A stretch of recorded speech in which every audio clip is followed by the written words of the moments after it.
പ്രിയപ്പെട്ടവരെ, ശബരിമല സ്വർണ്ണക്കൊള്ളയിൽ തന്ത്രി കണ്ഠര് രാജീവരുടെ 2.5 കോടി നിക്ഷേപത്തെക്കുറിച്ച് ED അന്വേഷിക്കണമെന്ന് CPM സംസ്ഥാന കമ്മിറ്റി അംഗം KP ഉദയഭാനു റിപ്പോർട്ടറിനോട്. തന്ത്രി പോലീസിൽ പരാതി നൽകിയില്ല എന്നത് ഗൗരവതരമായ പ്രശ്നമാണ്. കൊള്ള ചെയ്ത പണമാണ് തന്ത്രി സ്വകാര്യ ധനകാര്യ സ്ഥാപനത്തിൽ നിക്ഷേപിച്ചതെന്നും ഉദയഭാനു ആരോപിച്ചു. അവിടെ ED നെടുമ്പറമ്പൽ ഫിനാൻസിൽ 2.5 കോടി രൂപ തന്ത്രി നിക്ഷേപിച്ചെന്ന് SIT കണ്ടെത്തിയതാണ്. അതിനെ സംബന്ധിച്ച് കൂടുതൽ അന്വേഷണം ED തന്നെ നടത്തും. ഈ പണം എവിടുന്ന് വന്നു, ഈ പണം നഷ്ടപ്പെട്ടിട്ടും തന്ത്രി പോലീസിൽ പരാതി കൊടുക്കാൻ തയ്യാറായി എന്നുള്ളതാണ് ഏറ്റവും ഗൗരവമായത്.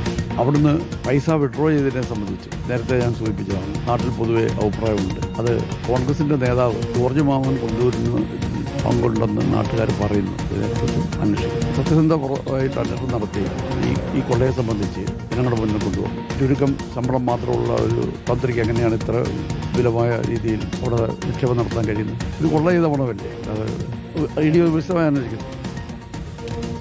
വളരെ പ്രധാനപ്പെട്ട ചോദ്യമാണിത്.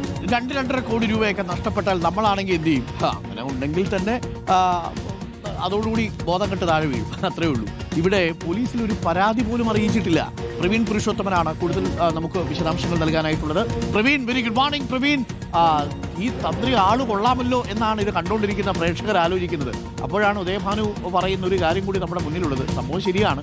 2.5 കോടി രൂപ ഒരു സ്വകാര്യ ധനകാര്യ സ്ഥാപനത്തിൽ ഇട്ടിട്ട് ആ സ്ഥാപനം അടച്ചുപൂട്ടി പോകുമ്പോൾ ഒരു പരാതിയും കൊടുക്കാതിരുന്നു എന്നുള്ളത് സംശയാസ്പദമാണ്. എന്തായാലും എന്താണ് ഉദയഭാനു പറയുന്നതിൽ നിന്ന് മനസ്സിലാവുന്നത്? നമ്മളുടെ അന്വേഷണത്തിൽ മനസ്സിലാവുന്നത് എന്താണ്? ഈ ബാങ്കൊക്കെ ഇപ്പോൾ പൂട്ടി, അതിൽ നിന്ന് പൈസയൊന്നും തിരിച്ചു കിട്ടാനില്ലല്ലോ.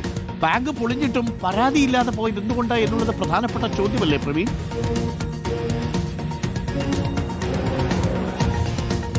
Good morning Arun.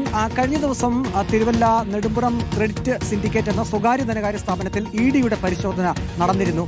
അതിനും ദിവസങ്ങൾക്ക് മുമ്പ് തന്നെ CPIM സംസ്ഥാന കമ്മിറ്റി അംഗം KP ഉദയഭാനു ഈ വിഷയത്തിൽ ഒരു പ്രസ്താവന നടത്തിയിരുന്നു. അത് റിപ്പോർട്ടർ TVയോട് തന്നെയാണ് അദ്ദേഹം ആ ഒരു പ്രസ്താവന നടത്തിയത്. അതായത് 2.5 കോടി രൂപ തന്ത്രി ഈ ഒരു സ്വകാര്യ ധനകാര്യ സ്ഥാപനത്തിൽ നിക്ഷേപിച്ചത് സംബന്ധിച്ചുള്ള അന്വേഷണത്തിലേക്ക് പോകണം എന്നാണ് അദ്ദേഹം വ്യക്തമായി പറഞ്ഞത്. നേരത്തെ SIT നടത്തിയ ചോദ്യം ചെയ്യലിൽ തന്ത്രി കണ്ഠര് രാജീവരെ ഇക്കാര്യം സമ്മതിച്ചിരുന്നു. അതായത് തിരുവല്ലയിലെ ഈ സ്വകാര്യ ധനകാര്യ സ്ഥാപനത്തിൽ തനിക്ക് 2.5 കോടി രൂപ നിക്ഷേപം ഉണ്ടായിരുന്നതായും, പക്ഷേ ഈ സാമ്പത്തിക തട്ടിപ്പ് കേസിൽപ്പെട്ട് അതിന്റെ ഉടമ NM രാജു അറസ്റ്റിലാവുകയും ചെയ്ത ഒരു സാഹചര്യത്തിൽ കൂടുതൽ പരാതികളിലേക്ക് പോയില്ല എന്ന് SITയോട് ഈ തന്ത്രി കണ്ഠര് രാജീവര് തന്നെ തുറന്ന് സമ്മതിച്ചിരുന്നു. അതാണ് സംശയങ്ങൾക്കിടയാക്കിയത്. കാരണം അരുൺ പറഞ്ഞതുപോലെ 2.5 കോടി രൂപയൊക്കെ ഒരു തന്ത്രിയെ പോലുള്ളൊരു വ്യക്തി ഒരു സ്വകാര്യ ധനകാര്യ സ്ഥാപനത്തിൽ നിക്ഷേപിക്കുകയും ആ സ്ഥാപനം അതിന്റെ ഉടമ തന്നെ സാമ്പത്തിക തട്ടിപ്പ് കേസിൽ അറസ്റ്റിലാവുകയും ഒക്കെ ചെയ്യുമ്പോൾ എന്തുകൊണ്ട് ആ തുക സംബന്ധിച്ച് പോലീസിൽ പരാതി നൽകിയില്ല എന്നുള്ള ഒരു ചോദ്യമാണ് ഉയർന്നു വന്നത്.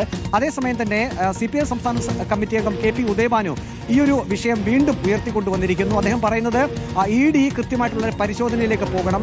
2.5 കോടി രൂപ തന്ത്രി നിക്ഷേപിച്ച വിഷയത്തിൽ EDയുടെ പരിശോധന ഉണ്ടാകണം. ഒപ്പം തന്നെ KP ഉദയഭാനു മറ്റൊരു ഗുരുതരമായിട്ടുള്ള ആരോപണം കൂടി ഉന്നയിച്ചിരുന്നു. പത്തനംതിട്ട MP ആന്റോ ആന്റണി MP 2.5 കോടി രൂപ ഇതേ സാമ്പത്തിക സ്ഥാപനത്തിൽ നിന്നും പിൻവലിച്ചതായും അദ്ദേഹം ഒരു ആരോപണം ഉന്നയിച്ചത്. അത് മറ്റൊരു കോൺഗ്രസ് നേതാവിന് വേണ്ടിയാണ് എന്നാണ് ഈ KP ഉദയഭാനു പറഞ്ഞത്. അത് പത്തനംതിട്ട ജില്ലയിലെ കോൺഗ്രസ് നേതാവായിട്ടുള്ള ജോർജ് മാമൻ കൊണ്ടൂരാണ് ആ പണം പിൻവലിച്ചതെന്ന് മറ്റുള്ളവർ പറഞ്ഞു കേൾക്കുന്നു എന്ന ഒരു ഗുരുതരമായിട്ടുള്ള ആരോപണം കൂടി അദ്ദേഹം ഉന്നയിക്കുന്നുണ്ട്. ഏതായാലും ഇക്കാര്യത്തിൽ ED കൃത്യമായിട്ടുള്ള പരിശോധനയിലേക്ക് പോകണമെന്ന ആവശ്യമാണ് CPIM സംസ്ഥാന കമ്മിറ്റി അംഗമായിട്ടുള്ള KP ഉദയഭാനുവിന് ഉള്ളത്.